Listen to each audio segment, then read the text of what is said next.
Job interview conversation.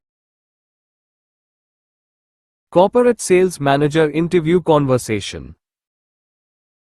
What does your ideal customer look like? My ideal customer is a large corporation that is looking for a new or improved sales management system.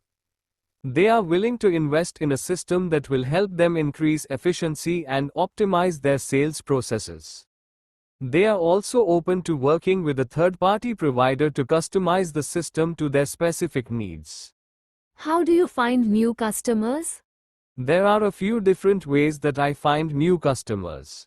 The first way is through networking. I make it a point to attend industry events and meet as many people as possible. I also stay in touch with my contacts and follow up with them regularly. Another way I find new customers is through online research.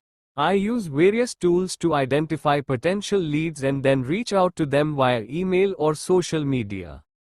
Finally, I also rely on word of mouth recommendations.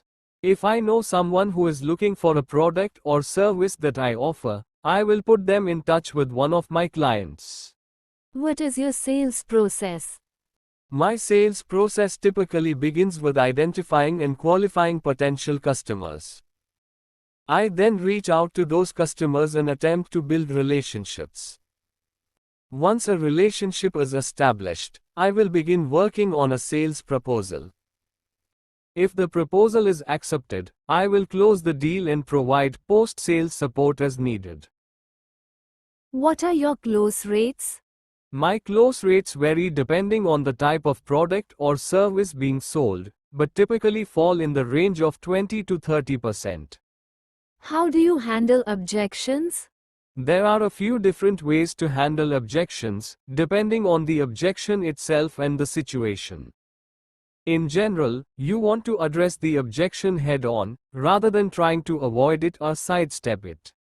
You also want to be sure to listen to the objection carefully and understand what the person is really saying.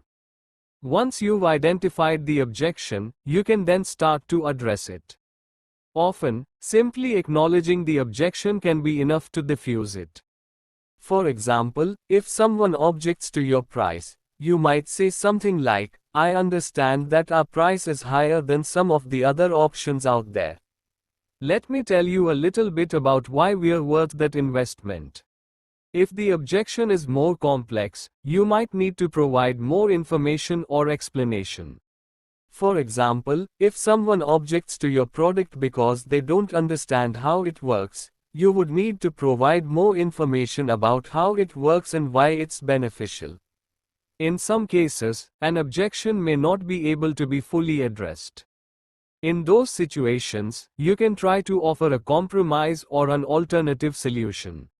For example, if someone objects to your price but they're interested in your product, you might offer a discount or payment. What are your average deal sizes?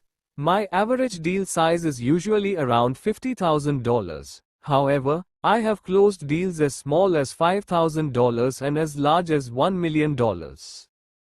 What is your win rate?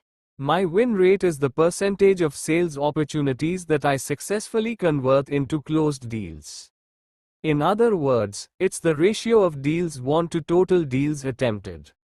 To calculate my win rate, I simply divide the number of deals won by the number of deals attempted. How do you measure success? There are a few ways to measure success as a corporate sales manager. One way is to look at the total revenue generated by the sales team. Another way is to look at the number of new accounts opened by the sales team. Additionally, you can also look at the retention rate of existing accounts and the win rate on proposals put forth by the sales team. What motivates you to sell? The challenge of selling motivates me the most. I love finding new ways to reach potential customers and then convincing them to buy what I'm selling. It's a fun process for me and I'm always looking for new ways to improve my skills. Why do customers buy from you?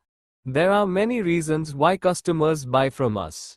Some of the main reasons include our high-quality products, our excellent customer service, and our competitive prices.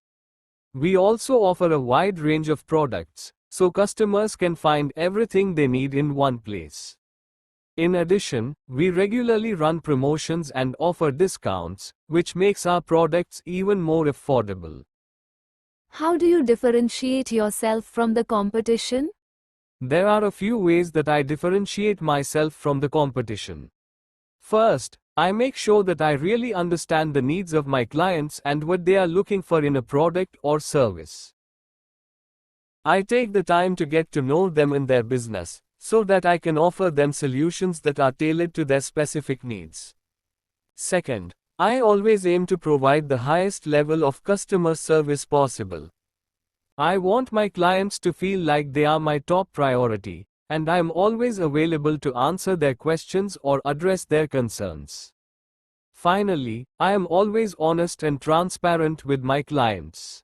I believe that building trust is essential to maintaining long-term relationships, so I make sure that my clients always know where they stand with me. What are your unique selling points?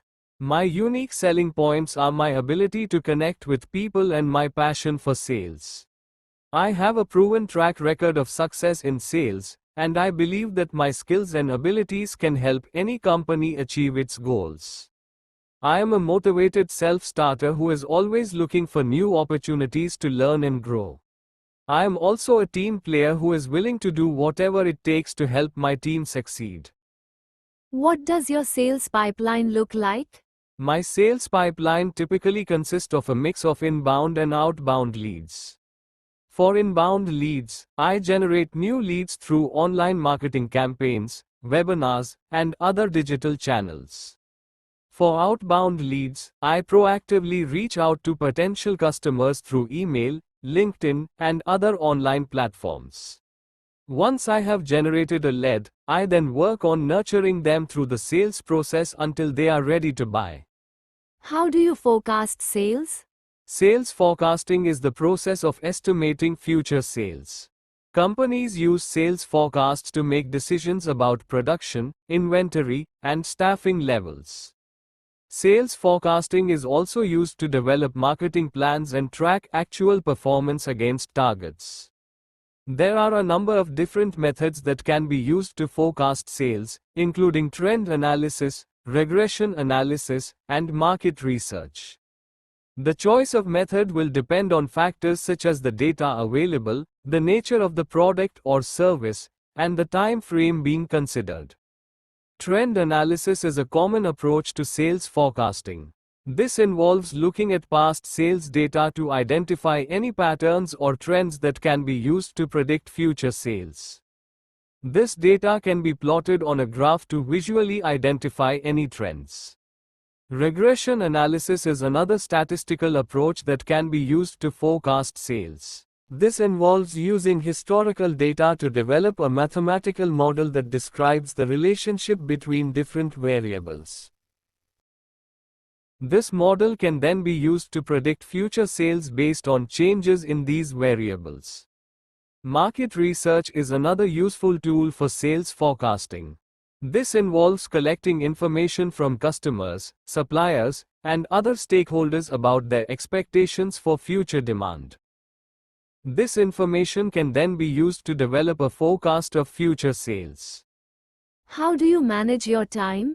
I am very mindful of how I spend my time, and I have a few key strategies that help me stay on track. First, I make sure to keep a detailed calendar of all my commitments and deadlines. This helps me to see at a glance what needs to be done and when. I also set aside specific times each day for tasks that need to be completed, such as prospecting or following up with clients. I find that this helps me to stay focused and avoid getting sidetracked. Finally, I make sure to take breaks throughout the day to avoid burnout. This includes taking time for myself to relax and recharge, as well as staying active and getting regular exercise. How do you stay organized? There are a few key things that I do to stay organized as a corporate sales manager. First, I make sure to keep a close eye on my calendar and schedule. I block out time for specific tasks and make sure to stick to those deadlines. Secondly, I stay in constant communication with my team and my clients. This way, everyone is always on the same page and I can keep track of what needs to be done. Lastly, I make sure to document everything. Whether it's taking notes during meetings or keeping track of sales numbers, having this information readily available helps me stay organized and on top of things. What CRM do you use? I use Salesforce CRM. It's a great tool for managing customer relationships and tracking sales data. It helps me keep track of my customers' contact information, interactions, and purchase history. It also allows me to create custom reports and dashboards to help me track my sales performance. How do you stay motivated when things get tough? When things get tough, I stay motivated by thinking about my long-term goals and remembering why I am doing this in the first place. I also stay positive and remind myself that every challenge is an opportunity to learn and grow. Additionally, I stay connected to my support system and lean on them for encouragement and inspiration. What are some of the biggest challenges you've faced in sales? The biggest challenges I've faced in sales are dealing with rejection. As a salesperson, you will be dealing with a lot of rejection. It's important to be able to take rejection in stride and not let it get to you. Making cold calls. Cold calling can be tough, especially if you're not used to it. It's important to be persistent and not give up too easily. Closing the deal. Once you've found a potential customer, it's important to be able to close the deal and get them to commit to buying what you're selling. This can sometimes be the most challenging part of the sale.